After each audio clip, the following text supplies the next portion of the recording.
Well, hey there guys, and welcome back. On this week's show, glass etching.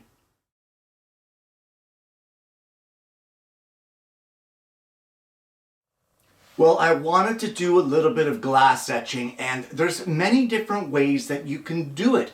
So let's head over to the bench and I'll show you the supplies that you need. Well, the materials and the tools to make this project are rather simple, and one of them is going to be some kind of glass. In this case, I have a jar because it suits the design that I want to do. But it can be the glass from a picture frame or just a regular piece of plate glass. Anything that's glass, a beer stein, a mug, a cup, anything like that. I wouldn't do ceramics, as then you're breaking their coating of the glaze and you're going to end up with problems. But anything clear glass is a go for this project. So you'll also need some kind of power carving or rotary tool. And what I mean by that is a Dremel. That Dremel can be anything at all. You can even get a flexible shaft and hook it up to your drill press as long as you have the proper bit in. So speaking of the bit, what you need is a diamond tip burr. Now this is a rather small ball tip that I'll be using to start off with, but any kind of diamond tip burrs, you can use them in order to etch the glass, because of course the diamond tip is much harder than the glass that you'll be grinding into. And the last thing that you're going to need for this project is some kind of printout. And what it will be is a printout of whatever design you want to etch. In this case, in this jar, it's going to be Pop's candy. So hopefully grandchildren won't be eating Pop's candy, me being Pop. So what you need to do first is trim your design to size. Well, unlike other projects where you'll attach your pattern to the front of your workpiece, glass etching is just a little bit different. So this will actually be attached on the inside of our jar. So we want to trim it in such a way so that we can get it to fit in there. So this size here should work, I think, pretty well. And we'll just test that to make sure that it fits. And we can see that that fits really nicely in this flat area. Now, this was not trial and error. What this was is I had the design up on my screen and I had it actual size on the screen, and then I could hold the jar up and see through the glass what would work and what wouldn't. So now you need to attach this on the inside of the jar, and for that I'm going to use a little bit of Scotch tape. So with a piece of tape on each end, we're just going to put this design in here, align it the way that we want it, making sure that it's square to the bottom and that sort of thing. And once you get it lined up, we'll just tack it in place there with the Scotch tape. Now, in order to etch this or work on it, you're going to need some kind of platform for it to sit on. It's nothing fancy. All I've got is a couple pieces of 1/2-inch plywood that are sandwiched between these two straight edges so I can clamp them on the bench like that, and that allows the jar to sit there. I can spin it as I wish, but I can also very easily hold it still without having it all wonky and rolling around on the bench on me. Nothing fancy, just a little bit of plywood to support it. So with your diamond burr in your rotary tool, you now can start carving or etching the glass. You don't want to put excessive pressure. You just need very light pressure with the diamond bit and it will do its job. Let the cutter do the cutting. You don't need to be pushing down on it. Also, you want to get on safety glasses and a dust mask because you really don't want to be breathing in this glass dust. So I'm going to slide my dust mask on, and I'm not going to talk for a bit because you won't be able to hear me, but all we're going to do is with our diamond tip bit, I'm going to outline all of these letters all the way around on this jar.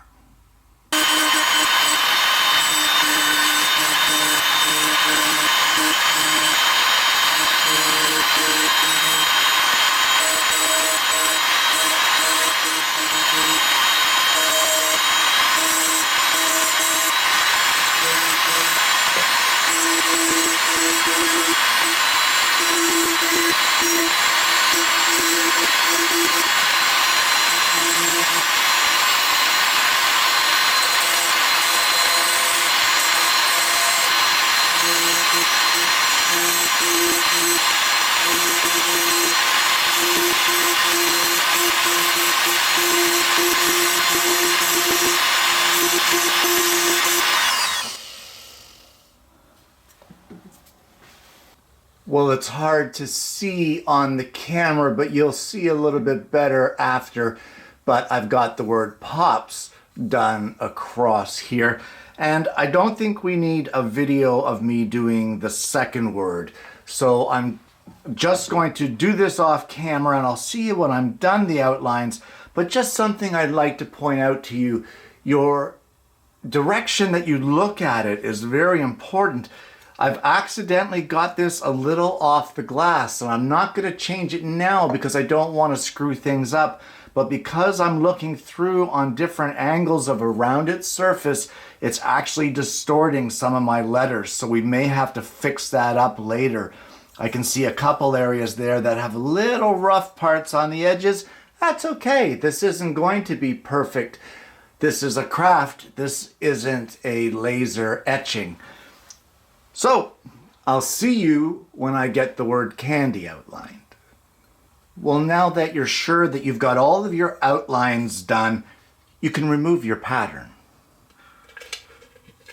Well, not only are we removing our pattern, but we're going to replace that with a black piece of cardstock. And what that will do is really make your etching stand out so you can see it better to work on. So just line that up and tape it into place.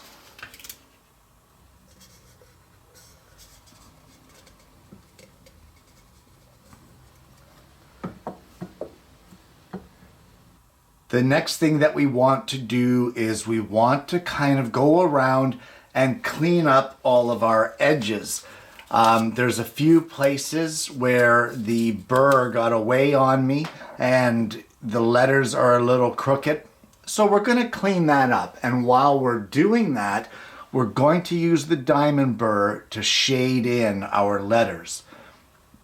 Now, there is another method to do this where you don't have to worry about which way you're looking at it for the angle of the letters. And that is to have your pattern in there and use a permanent marker to draw it on and then just engrave over the drawing. However, while you're marking it out, you have to worry about which way you're looking at it. So whichever way suits you is just fine.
And hopefully there you can see that I have the word candy all colored in and straightened out. Now there's a couple areas there that still have a little bit of a crooked line or, you know, that sort of thing, especially that end. So I'm going to try to tidy that up a little bit.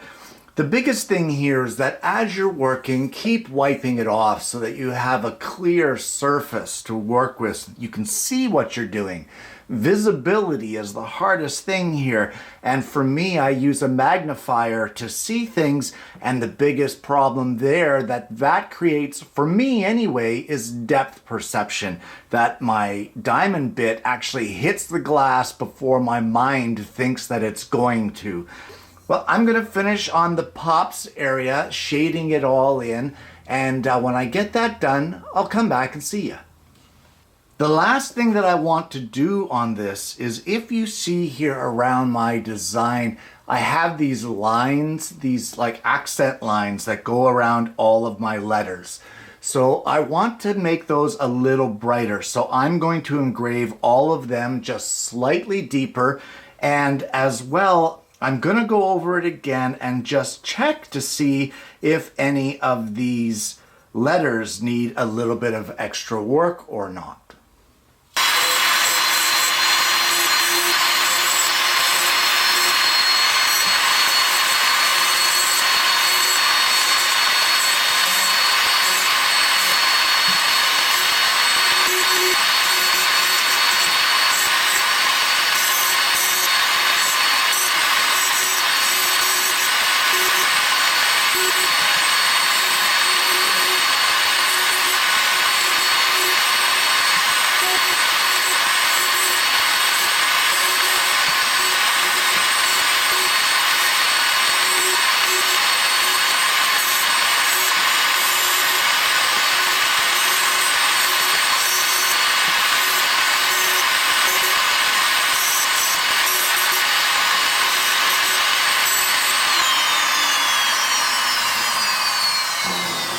And once you're done that, you're pretty much done.